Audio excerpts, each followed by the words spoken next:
আশা করি ভালো আছেন, আল্লাহর রহমতে আমিও ভালো আছি। চাচা কই যেতেছ? সাকিব ভাই, আরে তুমি বলে তো খাইছি রে, খাইছি। নামাজ যাইতেছ? হ্যাঁ, যাওয়ার পর একটু বাকালার যাবো, একটু নাস্তা পানি নাস্তা পানি। তুমি কি দেখা যা বলো, কি খাইবা? হালুয়া খাইবা? আর কিছু খাইতে না? আর যা রুটি সাম কটা খাইতে রো। আর সাকি দাদা খাইছি রে, পাকিস্তান রুটি খাইছো নি? আমরা মূলত নিজেরাই রান্না করে থাকি, নিজেদের রান্না খেতে খেতে আর ভালো লাগে না, তাই আজ ভাবলাম বাইরে থেকে কিছু খাবার খেয়ে আসি। ভাই, প্রবাসী মাটিতে যেটা সবচেয়ে বেশি বিরক্ত লাগে এটা হলো রান্না। ডিউটি করে আয়া পাক করাটা অনেক বিরক্ত লাগে। 10 ঘন্টা 12 ঘন্টা ডিউটি কইরা আসে আবার পাক করা 2-2.5 ঘন্টা এনে যাই।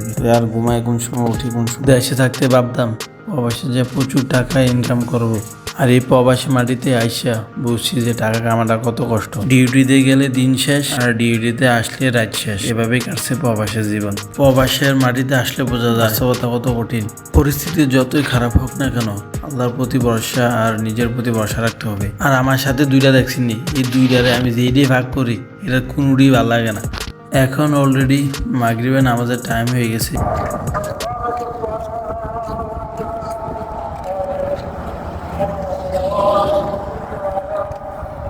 দেখতে পাচ্ছি যে সন্ধ্যা হয়ে গেছে, 5 ওয়াক্ত নামাজ পড়তে টাইম পাই না, তাই চেষ্টা করি যতটুকু সম্ভব পড়ার জন্য।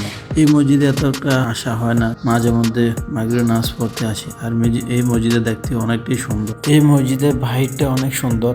বাইরে তারপর নামাজ শেষ করলাম, নামাজ শেষ করে বাইরে চলে আসলাম। ফাইনালি চলে আসলাম হোটেলে। সৌদি আরবে না নামাজের সাথে সাথে দোকান খুলে না, 4-5 মিনিট পরে দোকান খুলে। তাই কিছুক্ষণ লেট করলাম, লেট করে চলে আসলাম দোকানে। আর সে দেখে দোকান খোলা আছে। আর এই দিনে এরকম আলামত শুরু করছে, দিনে ফেরে বেশি কিনা আমার হালাই যাই না, সবার আগে দোকানে ঢুকে পড়েছি। দেখছি না কানোটা কি করছে দেখছি।